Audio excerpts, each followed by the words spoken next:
नमस्कार. मी ॲडव्होकेट प्रशांत निंबाळकर.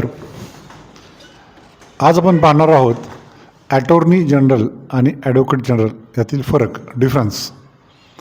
तर basically attorney general हे यांची नियुक्ती राष्ट्रपती करतात. ही नियुक्ती भारतीय संविधान अनुच्छेद 76 नुसार केली जाते.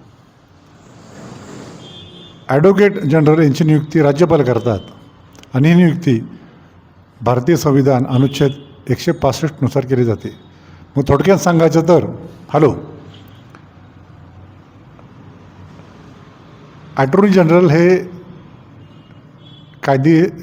केंद्र शासनाचे सर्वोच्च कायदेशीर सल्लागार असतात आणि ॲडव्होकेट जनरल हे राज्य सरकारचे सर्वोच्च कायदेशीर सल्लागार असतात. अशीच कायदेशीर माहिती हवी असेल तर तुम्ही यूट्यूबला पाहत असाल तर चॅनल सबस्क्राईब करा, लाईक, कमेंट, शेअर करा. तुम्ही फेसबुकला पाहत असाल तर जरूर फॉलो करा. धन्यवाद.